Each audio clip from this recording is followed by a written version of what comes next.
Well, on Monday, let's go to what happened. A plane from Minneapolis crashed and flipped on its back when it landed at Toronto's Pearson International Airport. But despite the dramatic accident, there were no deaths. Out of 76 passenger and 4 crew, 21 people have been injured, 2 remain in hospital, and there's an investigation now underway to talk about what caused this crash.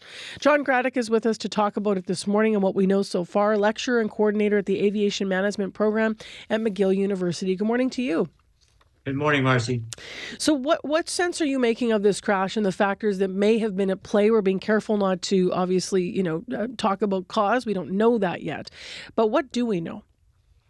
We know that the aircraft came in with a warning from air traffic control that there were some reports of bumps along the landing pattern that they were being put on for Pearson. So the flight crew knew that there might be some turbulence.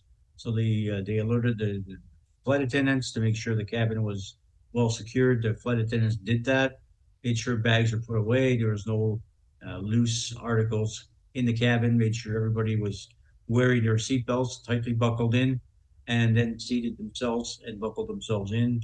And then the aircraft did land, and heck broke loose on landing, and the aircraft ended up on its roof, Yeah. and people were left dangling inside the airplane. Fortunately, there was no debris flying in the airplane. Nobody was loose in that airplane that would have caused significant damage and significant issues with respect to injuries and fatalities potentially in the airplane. So Can everybody unbuckled. The flight attendants made sure that the exits were clear and just shepherded everybody off the airplane within 2 minutes, can which was amazing. No fatalities. Amazing, right? Can I ask you 2 specific questions? So one of them is there are some eyewitnesses that have shared with CBC, and some of them are talking about that when the landing happened, it was hard, right? They're talking about what that felt like. And then also we know, I believe we have confirmed then that one of the wings, when the wing came off, the reason the airplane rolled cleanly was the wing moved away. So 2 questions. Did you see the video? Obviously, you've seen the video where the plane came down. Does it look like it came down on its wheels, or just that it came down so hard that they disappear? And is the wing supposed to come off? Is that a safety feature of aircraft that helps a plane roll over like that? Because it's remarkable that everybody effectively, no one died here. Yeah, wings are not made to come. Normally, those wings are stable on the airplane. What I saw happen was that the airplane, when it landed, it kind of tipped over on its right hand side. The wingtip grabbed the edge of the runway, and when you have a moving object hitting the moving force, which is ground, that caused the wing to rip off. That caused the airplane to kind of roll onto its side. Eventually, the other wing flipped the airplane over on its roof and then came to rest along the side of the runway. So, there's a lot of mechanical debris. There's a lot of stuff that was flying around the airplane as it was coming in. They come in pretty fast. They come in there over 100 kilometers an hour.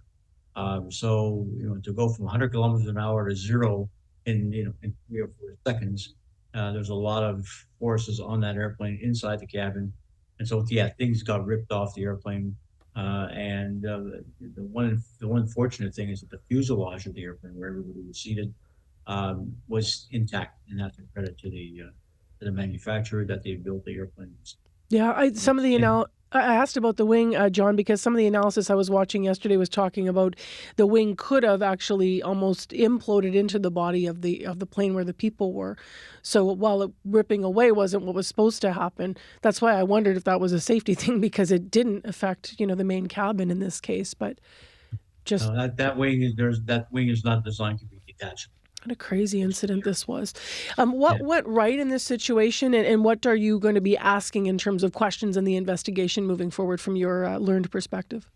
I think that the questions are going to be asked in terms of what was the communication between the flight crew and air traffic control? What was the mood like in the cockpit? Was the airplane well prepared for a potentially rough landing?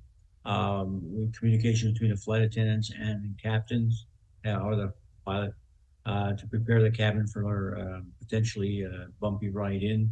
Air traffic control is going to be called upon to talk about what was the handling of previous aircraft that landed on that runway? Were there any conditions that should have been advised to the crew? So there's a lot of data that's going to have to be gathered by the Transportation Safety Board. They've got over 20 investigators at Pearson as we speak.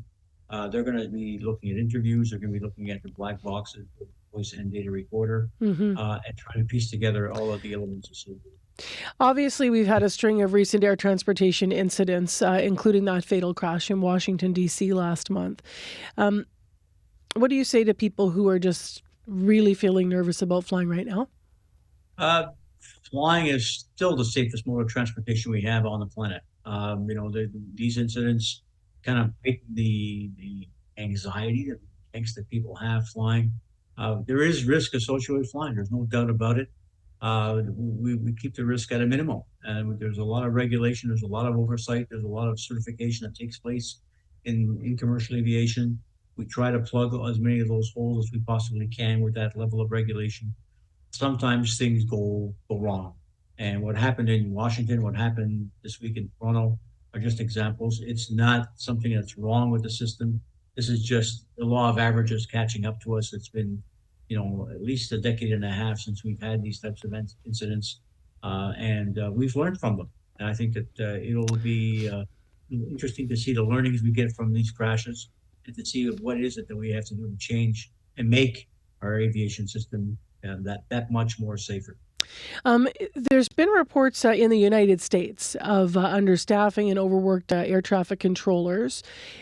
What's the status of Canada's air traffic controllers, of the industry overall? And what does that look like here, just for people that may be extrapolating and just curious about our Canadian situation? Yeah, we're short of controllers in Canada. There's no doubt about it. NAVCAN is madly hiring, training people. They've got about 400 people sitting in classes right now, getting trained to be air traffic controllers.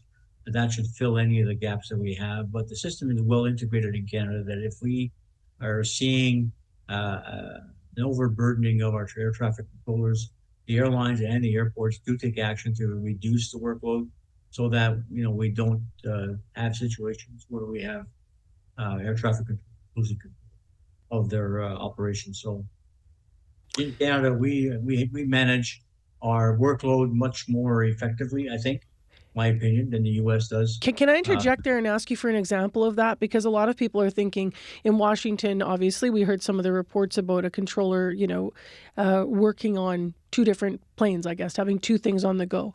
Does that happen in Canada, or because we have more stringent regulation, as you're saying, over the workloads, would that not be well, something that would happen here? having a controller manage 3, 4, 5 airplanes is normal. That's part of our business, and they basically are trained to do that. They know they have the data, they have the visuals, they have what I call skills on spatial um, analysis. They understand Okay. separation. So So they what's did so in what's the Canada. We're line? in pretty good shape. Yeah. So what's the line here, though, where we do better than the states, which is what you were saying, John? Yeah, we're I think we manage the workload a lot better, and we have controllers that are not being overburdened as they would have to say. We'll leave it there. Thank you very much for your time. Really appreciate having you with us via Zoom today. My pleasure. Have a great day. You Take care. too. You too. That's John Gradek, a lecturer and coordinator of the Aviation Management Program at McGill University, and a regular experienced guest, unfortunately, after we have incidents in the airline industry, and we've had a number of them this year.